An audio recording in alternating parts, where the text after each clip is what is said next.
Carlos Salazar Lomelí, cabeza que lo ha sido o lo fue durante 3 años del Consejo Coordinador Empresarial, le dice adiós a las almas y quise hablar con él por 2 razones. Primero, porque hice con él el compromiso de volver a charlar con él, y por el lío, pues que significa el problema que el mundo, no solo Ucrania, Rusia y otras naciones involucradas, está pues colgado del andamio por los efectos que esto puede tener en la economía mundial, en la economía nacional. Tocayo, buenas noches. Carlos Salazar, ¿cómo te va?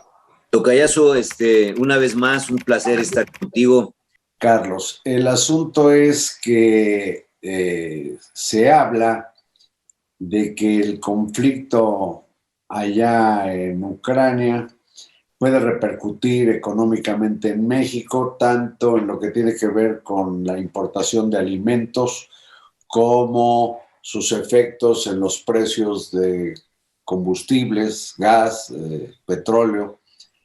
Y yo quiero, antes que nada, tu visión ante ese problema, de qué podemos esperar en México desde el punto de vista de Carlos Salazar Lomelí. Mira, Tocayo, primero es muy lamentable que en pleno siglo XXI y todo lo que creemos que como humanidad hemos avanzado, sigamos dirimiendo nuestras diferencias a la forma tan salvaje como es matarnos unos a otros.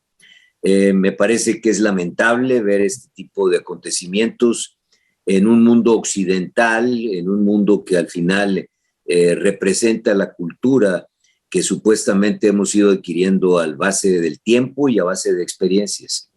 Primero que todo, te quisiera yo contextualizar lo que estamos viviendo, y cada vez que comparto esta información, el interlocutor que tengo se impacta. ¿Por qué es impactante?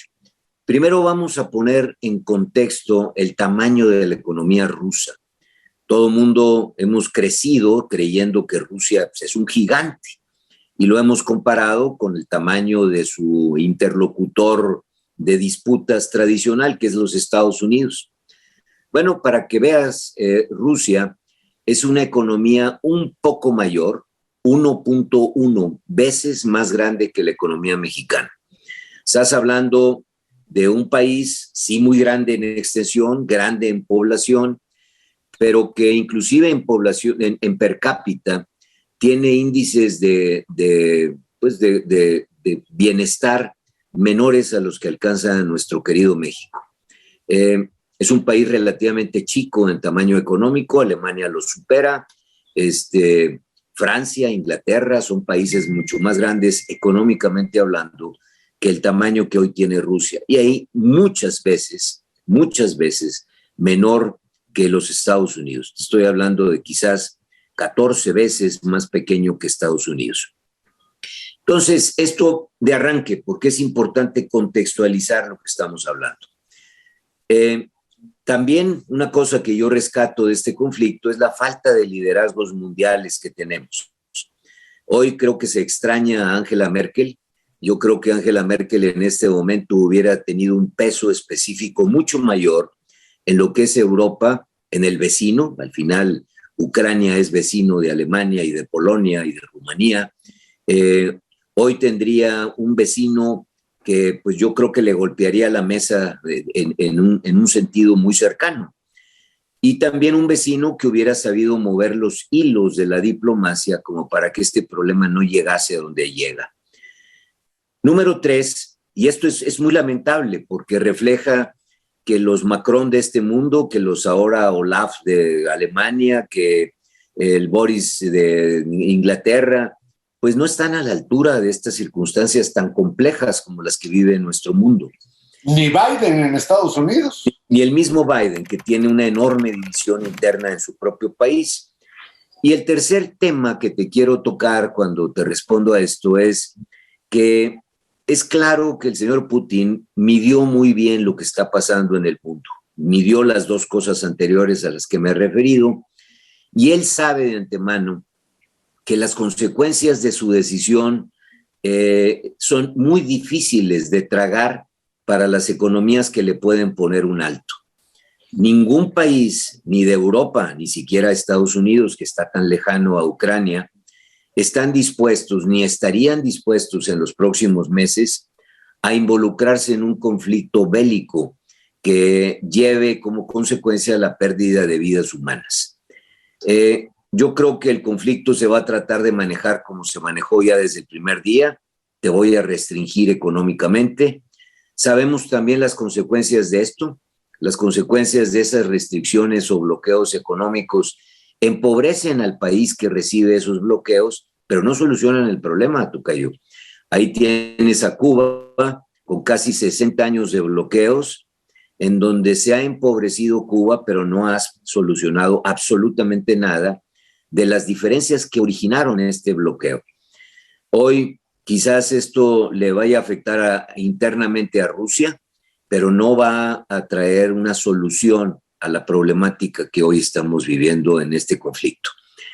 Resumo todo esto. Yo no creo que esto vaya a escalar a que ahora Estados Unidos le mande misiles y le mande tropas y el conflicto se incremente. No creo tampoco que Alemania y los países de Europa, de Occidente, vayan a reaccionar tampoco militarmente. Creo que van a seguir tratando de alimentar económicamente a Ucrania para que haga la mejor defensa posible, que ya demostró en los primeros días que es imposible la defensa para un país tan pequeño como Ucrania, hablando de su capacidad militar contra un monstruo. Tocayo. La economía de Ucrania también es mucho más pequeña que la de... La manera en que reaccionaron los mercados, y se dice que los mercados siempre se adelantan a los acontecimientos, porque bueno, la gente donde más se afecta es en su bolsillo y pues siempre trata de adelantarse a las consecuencias económicas de esto. El primer día del conflicto los mercados se desplomaron. ¿Por qué? Pues porque la incertidumbre de que esta reacción de los países europeos fuera tan grave como la que sucedió ya en el segundo movimiento que hace Hitler en la Segunda Guerra Mundial. Acuérdate que Hitler cuando... Pero tocayo, ahí la comparación yo creo que no aplica, creo. No, pero te quiero nada más comprar esto. Hitler invade Checoslovaquia a través de la provincia esta de Bohemia y los países europeos reaccionan con un acuerdo. Sí. Entonces a eso me quería yo referir, o sea, ya, ahí párate y no va a pasar nada. Y no se paró. Empiezan hasta que la invasión se hace a otros países en donde ya la afectación era enormemente grave. Yo creo que esto no se va a dar y por eso el segundo día del conflicto los mercados se volvieron a calmar. Sí. Hoy, viste, los mercados regresaron. ¿Y qué pasará con México? Es lo que yo creo que... Con todo esto, yo creo que si el conflicto realmente se mantiene, lamentablemente, vuelvo a repetir, lamentablemente, en las condiciones que se está dando, el impacto sobre una economía como la nuestra va a ser muy, muy relativo. ¿Muy relativo? Sí, no nos va a afectar gran cosa. O sea, no debemos preocuparnos los mexicanos. Bueno, yo diría que no debemos de preocuparnos, un conflicto de esa naturaleza en el mundo. Sí, pero no por los efectos internos aquí en el país. No, yo creo que ha habido conflictos mucho más graves y que no aparecieron en el imaginario de las personas, porque bueno, estamos hablando, lamentablemente cuando los pleitos son entre pobres, pues no despiertan el interés de los ricos, es una lástima, pero acabamos de vivir en los últimos años un conflicto en el centro de África terrible, lo que antiguamente era el Congo belga.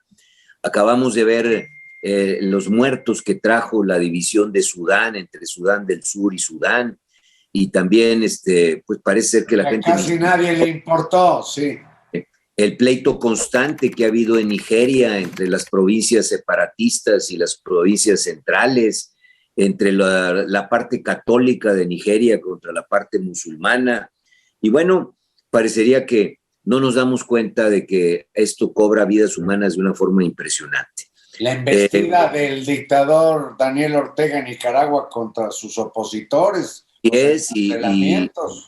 y bueno, hemos vivido en estos últimos tiempos situaciones muy graves, que no han despertado tanto atención pública como el caso de Ucrania y el caso ahora de Rusia.